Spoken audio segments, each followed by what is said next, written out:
I'm Sam Bachvarov. I'm the editor of Life Maxing magazine, and I'm obsessed with the science of how to get more out of life. Today we're going to react to Paul Saladino's video about his personal diet called the animal-based diet. What is an animal-based diet? An animal-based diet is a way of eating that I think is a very evolutionarily consistent diet for humans. If you think about hunter-gatherer groups around the world, like the Hadza are some of the only remaining hunter-gatherers left on the planet, or the Khoisan in Botswana, South Africa, Namibia. These people seek meat. They eat the whole animal. They seek organs. Hunting is the center of their diet. I visited the Hadza a few years ago in Tanzania and got to see this firsthand. I went hunting with them. They're not after vegetables. They really like fruit when it's ripe, and they will eat honey, but they're not a big fan of leaves. They're not a big fan of seeds unless they're starving. So this is really interesting because we have this fantasy in the modern era that humans were plant-based, or at least ate a lot of plants and got a lot of their nutrition from plants. What we've actually found from the nitrogen isotope studies is that humans did not get any of their dietary protein from plant sources. There were things like hazelnuts and stuff in their environment, but it was not viewed as a potential protein source for these early humans. They very consistently ate animal-based protein sources. In fact, they had nitrogen isotopes levels that were actually higher than that of many actual carnivores, like hyenas or foxes or wolves. To put that in perspective, that means early humans were at the very top of the food chain. There's a couple reasons we might have had such high readings for the nitrogen isotopes. One is that we were eating partly fermented meat. We know that humans were able to eat basically carrion, what they call it, where it's an actual predator kills an animal. It's been sitting under the sun. We drive them off with torches and spears and stuff and then cut some of the meat and eat it. And our guts are acidic enough to actually take that and not get sick and be fine. Another reason is that humans probably ate freshwater fish and shellfish and various marine protein sources that would have increased our nitrogen isotope levels to that degree. Basically, it's really clear that we were meant to eat meat. So thus far, I'm fully in agreement with Paul. Guys, what are the most nutrient-dense foods on the planet that are the lowest in toxins? And what kind of toxins am I thinking about? Not just toxins like pesticides or processed food toxins like seed oils. I'm talking about things like plant defense chemicals from leaves, especially from seeds, which is seeds, nuts, grains, and beans.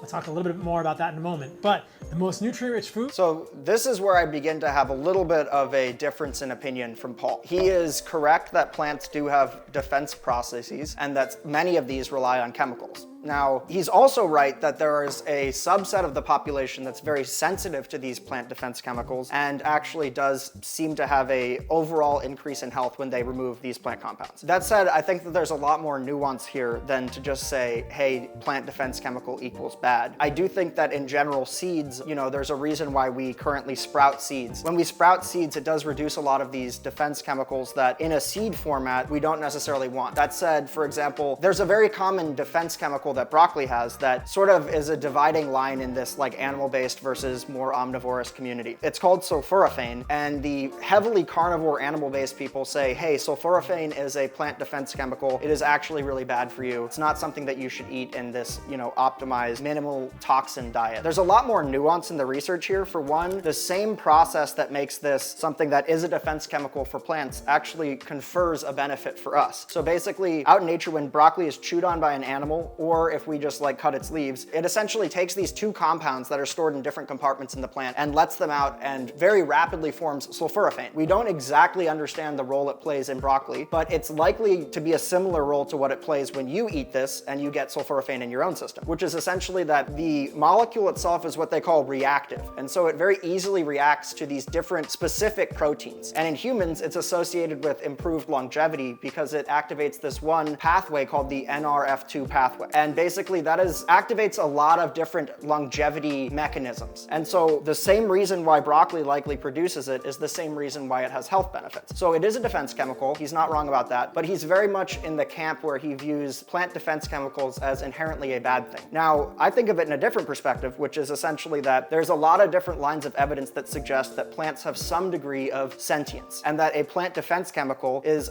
one element where they are taking resources and they are producing this thing. Basically, we analyze plant consciousness at these crossroads of decisions where a plant can make two decisions, each of which have different sort of cost benefits involved. It's not simply call and then an automatic response. That's something where it's very hard to call that consciousness. But when a plant has a call and then three potential responses, each of which involve different elements, and then chooses one over another, that's something where there's more consciousness involved. Anyways, long story short, the plant defense chemicals, in my opinion, suggest that plants don't maybe want to be eaten. That doesn't necessarily mean it's bad for you to eat them, but it does mean that diet, there's probably not this imaginary superiority of not eating any animal products. Or rather, what I conclude is that it's a little bit of an imagined superiority morally to imagine that not eating any animal products is somehow much more morally superior when plants clearly are producing reactions to make it so that you won't eat them, nor will any other animal. You know, there's always distinctions and nuance here, but in general, Paul is kind of on the plant anti-nutrients bad train. Talk a little bit more about that in a moment, but the most nutrient-rich foods are meat and organs, and the least toxic plant foods are the colorful parts that plants want you to eat, the fruit. And we know this very clearly, guys, that there are toxins in unripe fruit. So the idea of eating an unripe banana or an unripe mango makes zero sense. There are things called non-protein amino acids in unripe fruit, which are much higher and lower when these fruit ripen. What's the problem with non-protein amino acids? High level, these are amino acids that mimic amino acids in our bodies, but aren't actually functional. In normal human biology, you have 20 amino acids, 9 of which are essential, but there are hundreds of these non-protein amino acids that occur in the plant kingdom and that are essentially defense chemicals from plants. They can get incorporated into our proteins and cause misfolding, and there's a strong, compelling hypothesis that misfolding may be behind neurodegenerative diseases or contribute. So, high level. That was an interesting thing, given that he is a doctor. Obviously, misfolding proteins is implicated in a lot of disease states, Alzheimer's being one of the most famous ones. Kind of an obliteration of the way the evidence actually flows here. There is not evidence that if somebody eats an unripe banana, that they're going to actually have a real significant difference in the way their proteins fold or are misfolded. One, this is something that happens just from day-to-day life. If you ever get your heart pumping and your core body temperature goes up, that creates a series of misfoldings of the proteins. That said, it's also a core part of staying healthy and alive. So there's, more nuances here. But anyways, in general, yes, don't eat an extremely unripe seed or any of these things that the plant clearly doesn't want you to eat. And fruit obviously has a much lower toxin load. That was a strange thing for a doctor to put forward there, where he's kind of suggesting that eating these unripe compounds is something that's going to contribute to misfolding in your actual,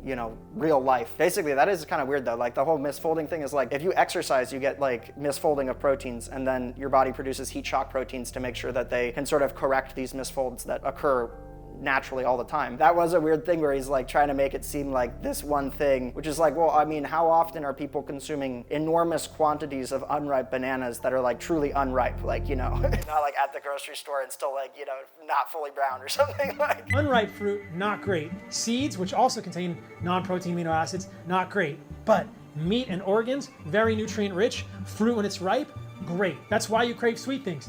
So if you've got a sweet tooth, yeah, it's not great if you're eating candy, but it's okay when you're having that sweet craving to eat things like fruit and honey. That's what your ancestors were eating for hundreds of thousands of years. That's normal. I mean, I would agree, and I'm not trying to advocate for a restrictive diet, but if you are having what we call sweet tooth cravings, that is something where it's unlikely that that was occurring in nature in the same way. Obviously for 9 months of the year, there is not enormous succulent fruit growing on trees or bushes. It's in general, you're going to have to derive a lot of your food from animal sources. There might be a small amount of honey that you've stored. Also, that's not going to be a significant source of dietary carbohydrates, realistically. So you are kind of living in a weird modern way here where he'll probably get into this, but let's see what he says about this. I will also say this new fruit thing is a new thing for Paul because he used to be Carnivore MD and entirely meat-based and have absolutely no vegetable or fruit product in his diet, was very militant about the whole idea of plant anti-nutrients and such. So note that Paul is one of the few people that built his audience with one dietary preference and ranting about the science behind it, and then was able to evolve his perspective based on new data. So that is a very important part of, in general, being a health creator or somebody that's engaged with science, is that it's not proven. We get new data, and when there's new data that contrasts something in the past, we have to update our hypotheses, right? So Paul did a good job with that. That's what humans thrive on, is meat and organs, fruit, honey, and raw dairy, which I'll talk about as well. So that is a broad overview of an animal-based diet. Let's get into specific pieces of it. So let's start with meat. How much protein do I think you should eat on an animal-based diet? I would say about 1 gram per pound of body weight, or goal body weight. So I'm about 165 pounds. I'll eat around 165 grams of protein per day. I don't need much more than that, and it's pretty easy to get that from a variety of sources. Things like grass-fed ground beef or grass-fed steak. Here I've got a tomahawk ribeye that I grilled.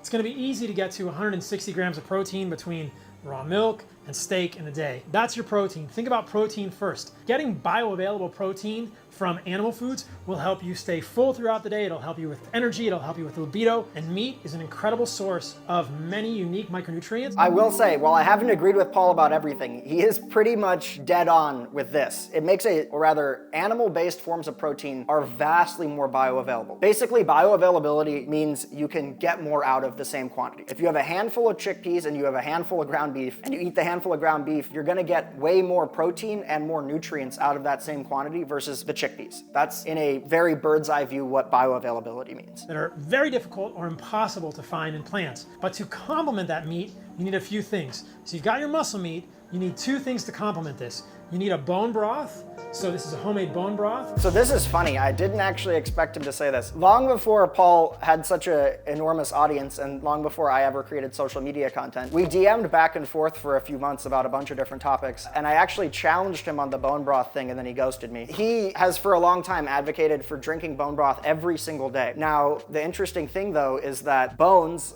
in cows and in humans, they sequester lead. So lead is obviously something that is very systemically harmful. And so we have mechanisms involved to take lead that's in your system and lock it up in a bone. When you make bone broth, you actually release that lead and some other heavy metals. That's also very interestingly why the highest rates of lead poisoning are in the elderly, because once they begin to have osteoporosis and their bones begin to sort of release the calcium and also the lead inside, they get a much higher level of lead spike than they do, throughout their 60 years or 70 years prior to that. So basically drinking bone broth every day is not something that is actually, in my opinion, in line with optimal health. There are ways to get collagen and many of the benefits in bone broth without exposure to heavy metals. In general, trying to minimize your exposure to heavy metals is something that's in line with overall longevity and life max. It impacts your cognitive function very dramatically, for one. Good source of glycine, proline, and hydroxyproline. These are amino acids that are found in the collagenous tissue of animals. Historically, evolutionarily, your ancestors would have eaten the whole animal. That is 100% true. That said, the advent of bone broth is not as deep ancestral as people would like to imagine. Splitting a long bone and sucking out the marrow is long before what we would call Homo sapien. They've been doing that. Or, for example, eating the brain, which is also extremely rich in these compounds. In fact, very remarkably, there was this one period of prehistory where we could tell that there was around 5,000 years of environmental shifts where there was just tremendous levels of deer and other animal life like this that was able to thrive. And humans had such a glut of animals around them that they actually began to just kill the animal and take one or two choice cuts of meat and then the brain. But they always took the brain very consistently. That goes to show you that our modern ick about eating the brain is not really valid. And a lot of these cultures where they have brain and eggs as a special breakfast, it really is the most gains breakfast for your brain that you could possibly have is eating brain. That said, be aware of prions and mad cow disease and such. Like everything, there's always nuances here. In those tendons and boiled them, nothing would have gone to waste. You would get a mix of the amino acids in muscle meat and the amino acids that are more prominent in collagenous tissues. I'm not a big fan of hydrolyzed collagen supplements and powders. A lot of those are from Chile and Argentina, and they're full of significant amounts of heavy metals. They're low quality hoof and hide collagen. Now, I wouldn't disagree with him there. We live in an unfortunate world where sometimes it costs more money to live in a healthful way. If you're getting the cheapest collagen supplement, it probably will be made from these animals that you don't really want to be eating from. That said, there's a lot of different collagen sources. I personally will always go for a liquid hydrolyzed collagen source, which is extremely rapidly digesting for a variety of reasons. One of which is that if you're ever trying to rehab tendon things, tendon absorbs like a sponge amino acid constituents of the collagen you eat. You don't actually, it's not like you eat collagen and it goes straight there, but you break down the collagen into its parts, and having a higher circulating level as you contract a tendon allows it like a sponge to soak up this material essentially. So this is something that's not extremely concrete, but there's good evidence behind and is widely regarded as a way to accelerate healing of tendon, and is widely regarded as a way to accelerate healing of tendon injuries. I make my own bone broth. I get knuckle bones or beef bones from the butcher. I put them in a crock pot with some reverse osmosis water. Boom, you get a bone broth with glycine, proline, and hydroxyproline, the amino acids that will balance the amino acids found in the steak. What else do you need to complement your muscle meat? You need organs. Here I've got some raw liver. I will also eat heart. In terms of liver amounts, I'll do about ½ ounce to an ounce per day, most days of the week. And then heart, if I've got heart, I'll do a few ounces of heart every day. If I can get other organs like testicle or spleen or kidney, I'll eat those throughout the week as well, a few ounces per day.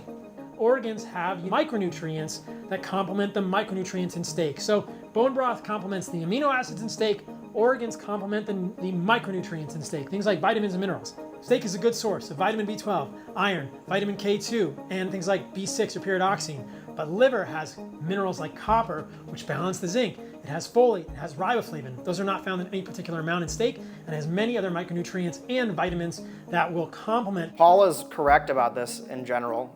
He is on the train of being absolutely obsessed with consuming liver. Liver does have one of the most remarkable nutrient profiles of any food known to man. It does also, alas, though, sequester lead, so that you will be getting some heavy metals with everything else. It's a little bit like tricky of a cost benefit because it is full of things that are, hard to obtain otherwise. It's got liver particularly has the highest concentration of preformed vitamin A, retinol. Interestingly, it actually gets more and more concentrated the more predator the animal is. So polar bear has so much vitamin A in their liver that eating a small amount can actually create some toxicity in you. Herbivore, like a cow, the level of vitamin A is much more healthful, for example. So it's not always that more is better. That said, heart is one that doesn't have the most remarkable nutrient profile. It has CoQ10. I'm sort of surprised why he thinks it's a good idea to eat heart every day. And then things like spleen, there is a degree to which for some organs there can be a like supports like concept. Not that that is across the board or, for example, eating liver isn't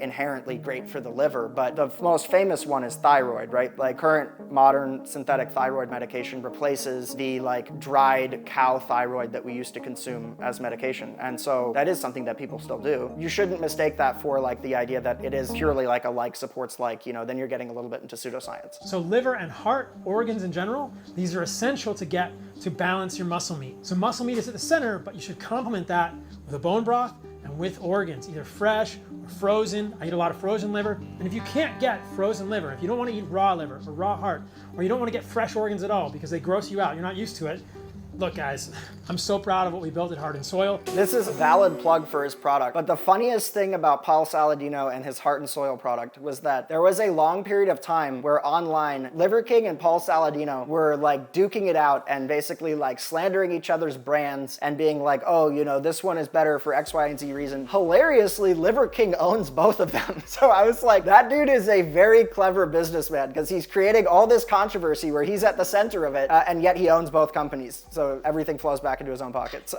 You can find us at heartandsoil.co. We make grass-fed, grass-finished, regeneratively raised, desiccated organs that is freeze-dried to preserve as many of the nutrients as possible in capsules. It's always in glass because plastic is bullshit. Sourced from New Zealand. These are the highest quality desiccated organs on the planet. That's what's up. So if you don't want to eat fresh organs, check us out at heartandsoil.co. But whatever you do, make sure to get collagen in the bone broth and to get liver along with your muscle meat. So in terms of protein, people ask, what about chicken? What about pork? What about fish? These are animal foods. They do not contain defense chemicals like vegetables do, but these are not as clean as grass-fed beef in 2023. Chicken and pork are often fed corn and soy, which will enrich their fatty tissues in linoleic acid. I don't think that's good for humans.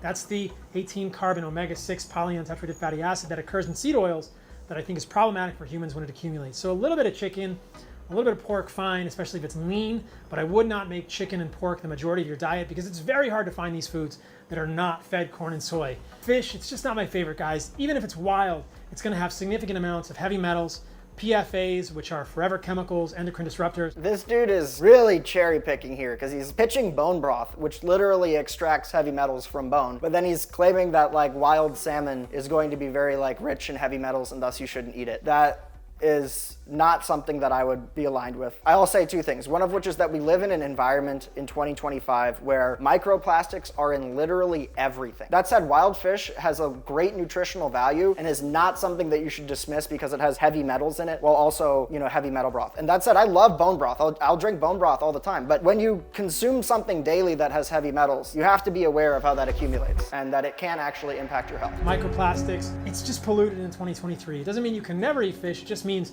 again, I wouldn't make it the majority of your diet. When you're thinking about animal protein, I think that grass-fed beef, bison, elk, deer, lamb, goat. These are going to be your best bet in terms of... I mean, Paul's a little bit, one of the things I find annoying about the vegans is that they're not always based in science, and they're often talking about an ideology, a belief system, basically. Paul is verging on that here, where, sure, factory farming of all of the different meats that he's talking about, including the ones that he's, saying you should actually eat, because he keeps saying grass-fed, pasture-raised, red meat, but the vast majority of people are going to be consuming, factory-farmed animals that could be feasting on Skittles as their primary food. And that's literally not an exaggeration. That actually is a known thing that has happened. As a general rule, the quality of your meat also directly impacts your health. Animal that has lived all of its life on the open pastures walking around has different composition of their fat than an animal that has lived unable to move around and, has been eating Skittles or whatever. So definitely don't go along with this whole thing, and understand that he is having a little bit of a belief system where he's cherry picking evidence in a strange way to fit his own narrative and the way he views life, which is that you should eat this grass-fed meat. But of course, if you're eating that level of meat, the pork is also some of the most nutrient-dense things. For example, a wild hog that's lived under the sun has some of the highest vitamin D content in their fat of any known animal. Birds in general too. If you're eating very high quality, and particularly the way our ancestors did, which would be wild, there's just no real issue there. Quality, and in terms of the absence of other contaminating chemicals that occur in the other meats. Think about that when you're choosing your protein source. You might also notice that I don't have eggs on this table. I think eggs are a great source of food for humans. They're very nutrient rich, but like chicken and fish, they're often fed corn and soy.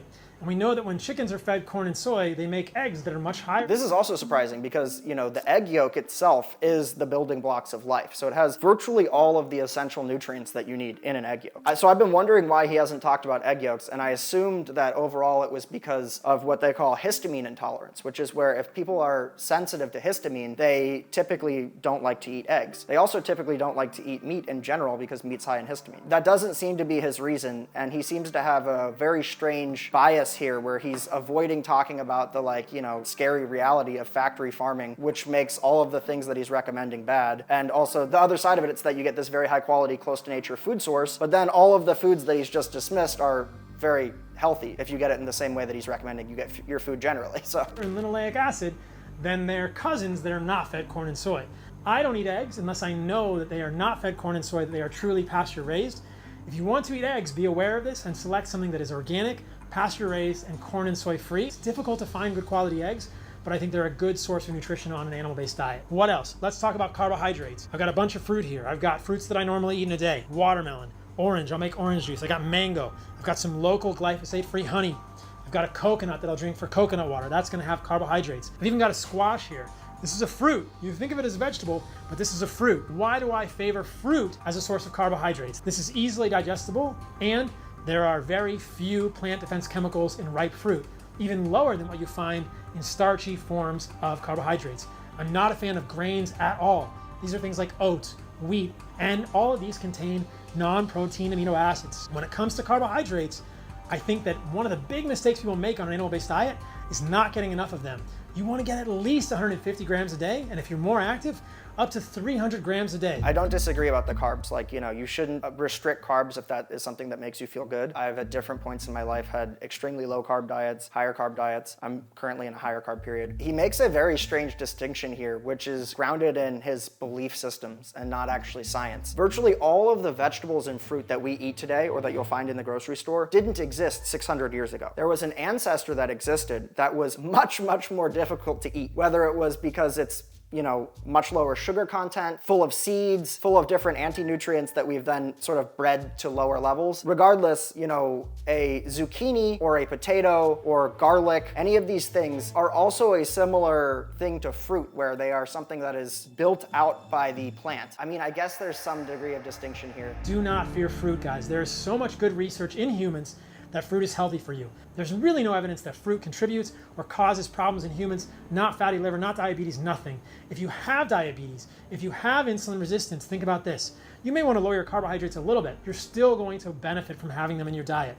Fruit does not cause diabetes. Say it with me, Fruit and carbohydrates do not cause diabetes. It's funny because Paul had so much content for so long that was like heavily pushing the opposite idea, which also wasn't really science-based. At least now he's like, saying something that is grounded in science. But it's funny because he's like greasing the groove here, like reminding himself that all the crazy stuff that he used to say is no longer like accurate based on science. This is a good thing to have in your diet. It will improve the abundance signals you're giving to your body. It will lower stress hormones like cortisol, glucagon, epinephrine, and others. You don't want the stress hormones. You want to give your body the nutrients it needs to have a signal of abundance, and having fruit and honey is the way to do that. If you want to try some starches, it's not the end of the world. It's kind of a gray area, but I have found that I feel best, and a lot of people that I've worked with feel best when they avoid things like white potatoes or white rice. Some people do okay with starch like white potatoes or yuca, but all of these come with other issues. White potatoes and yuca have significant amounts of oxalates. So oxalates are another topic that Paul is very obsessed with. Oxalates are essentially something that can be involved in plant defensive reactions, but it also plays a much more nuanced role. Basically, oxalate binds to calcium. There's a narrow window in which calcium has to exist, both in humans and in plants. It's very important for many different functions, but excess calcium levels can literally kill us. In humans, we have something called parathyroid hormone, which basically is released by these little, things right next to your thyroid, and that very closely controls the level of calcium circulating in your bloodstream. Plants produce oxalates to bind up calcium and to closely regulate their levels of calcium, which plays a role in like plant growth and various other things, as well as defensive reactions. So the issue comes when somebody's been indoctrinated by veganism and starts to just absolutely pound green juices and kale smoothies and kale salads and all these other things that are rich in oxalate. The problem then becomes that these can form kidney stones, literally. A lot of people that have been on that type of a diet do in fact have to pass kidney stones, which is one of the most painful experiences humans have. The message is don't consume enormous quantities of oxalates, but don't be at all afraid of eating some level of oxalates. And they're also not technically a plant defense chemical, which again, as we reiterated in the beginning, a plant defense chemical could actually confer some benefits to you depending on the actual impact it has when you zoom down into it. The oxalates are something that he rabidly against without really that valid science. You shouldn't eat enormous quantities and huge kale salads every single day though. There's a lot of things people think about as vegetables that are fruit. Cucumber, zucchini, squash. In addition to these things, those I think are fine. With the fruit like cucumber or zucchini that has skin and the seeds, I would get rid of the skin and the seeds and cook them well to make sure they digest properly. 40% of your calories from carbohydrates, give or take, 20% of your calories from protein or a little bit less. That's probably going to be fine for most people. I get the fat that I eat from the steaks that I'm eating. It comes with the meat, and I'm trying to use fatty ground beef, 80-20. But if you need to add fat, if you can't find fatty ground beef or you want something leaner, you can add grass-fed butter, or you can use something like a beef tallow to add a little bit of fat to your meals. But you don't need to overdo the fat. Your body will kind of give you a signal here. You don't want to go too low on your fat. You definitely don't want to go much below 30 or 20% on your fat, because you will not feel good, your hormones will not be optimal, and you will be craving fat like crazy. So that sweet spot that I found for fat is somewhere between 30 and 40% of my calories. Again, there's an animal-based calculator at paulsaladinomd.co.